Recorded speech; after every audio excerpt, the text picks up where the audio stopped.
Bueno, el tema de este video es una propuesta que yo implementé para mejorar los gráficos, o sea, la optimización de los gráficos. Y el resultado más o menos fue el siguiente.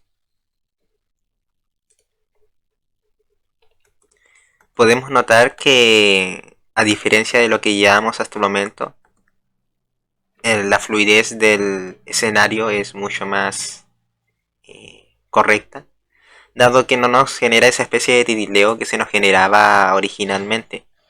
Podemos ver que lo único que va variando acá es lo que les decía, es el movimiento de los pies y el cactus que se va redibujando, pero se ve mucho más fluido que la versión original. Lo que estamos haciendo acá es que básicamente le estamos diciendo a esto que todo lo demás lo deje estático, mientras que solo nos interesa modificar las posiciones que van cambiando su valor original, como son los pies y los cactus. Para lograr esto, uno podía usar un truquillo, que esto es más programación en C un poco avanzada. Y este tipo de solución está orientada especialmente al sistema operativo Windows, porque uno incluye esta librería para usar algunas de las funciones que nos permiten usar funciones en la consola dedicadas a Windows.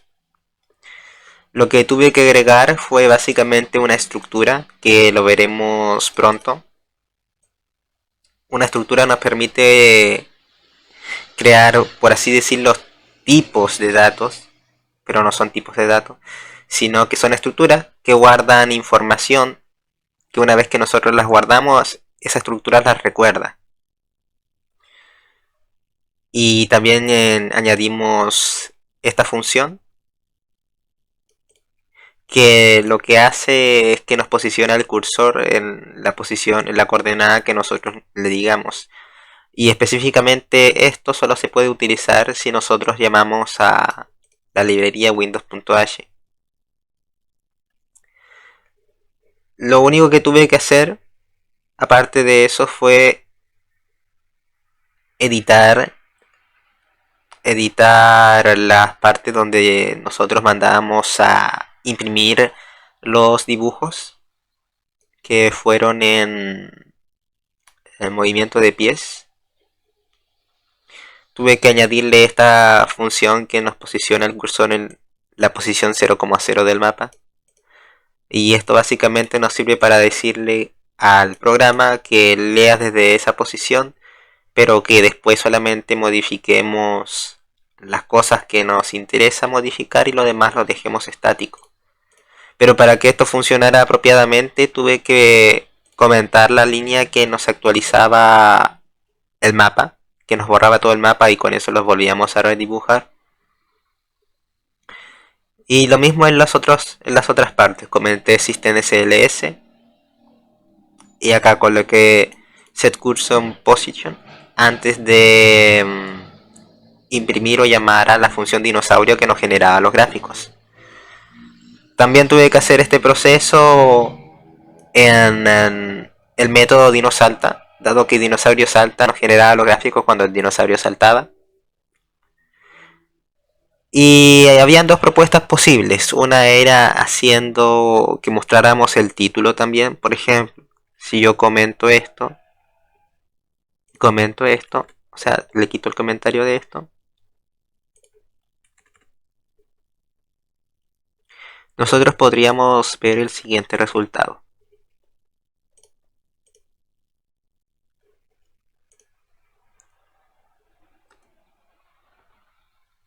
Pueden notar que se nos genera el título del dinosaurio, aunque la animación es un poquito más lenta, porque el programa va a tener que empezar desde acá a revisar todo lo que tengamos en el mapa, incluyendo este título.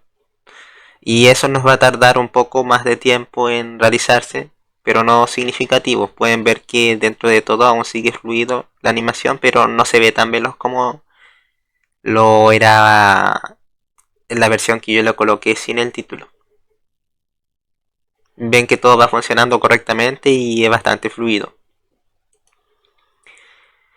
Lo que pasa, si nosotros, por ejemplo, comentamos las líneas de código que agregamos, que fueron estas dos, y dejamos como lo teníamos originalmente, el resultado sería obtener más o menos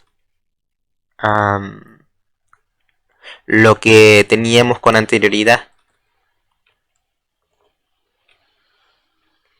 Y mostrar título. Solo nos quedaría comentar esto.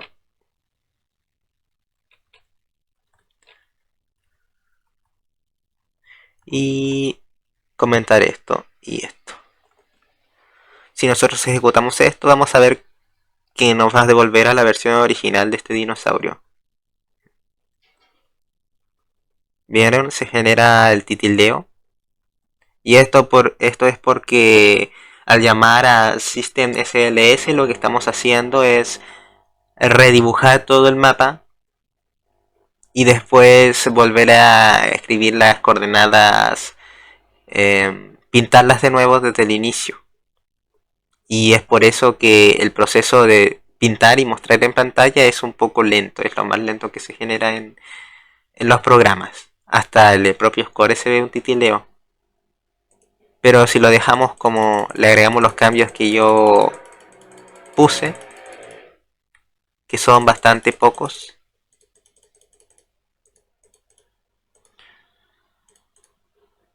si no me equivoco era hasta acá, entonces obtenemos el resultado que vimos recién, que es que se nos generaba hasta el título, podíamos dejarlo estático, hasta todo el mapa estático, porque imagínense que estamos pintando todo esto de negro, pero con esta función lo que estamos haciendo es que estamos revisando, pero vemos que no tenemos que pintar nada, omitimos todo y solo cambiamos las variables que cambian constantemente de posición, como son los cactus y los pies. Esto nos genera este juego que es mucho más fluido.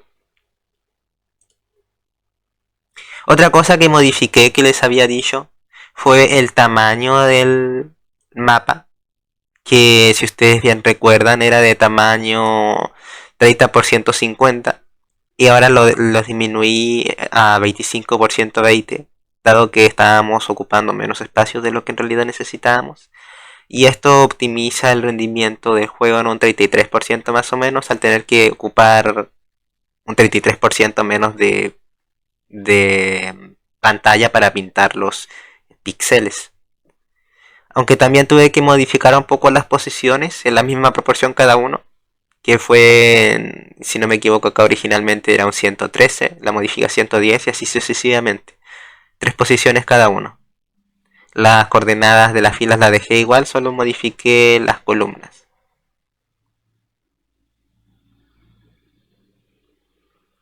Bueno, no, sí, igual modifiqué las filas, pero muy poquito, creo. Y bueno, hasta acá este video. En la siguiente actualización lo que haremos podría ser crear un gráfico de la luna. O mejor, primero vamos a partir por hacer que esto cambie de día a noche cada cierto intervalo de tiempo. Por ejemplo, cada 10 segundos en que uno no muera, cambia a la noche y después vuelve a día cada 10 segundos.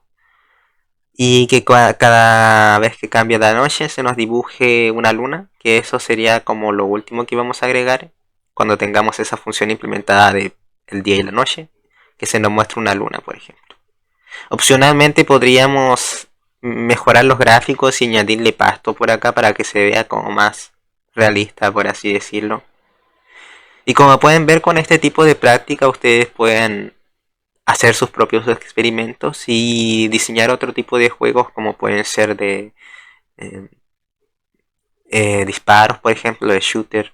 Pueden hacer juegos de naves espaciales o de carrera, aunque en versión retro. Esto en última instancia, en programación avanzada en C, podríamos dibujar juegos de Nintendo prácticamente. en 2D.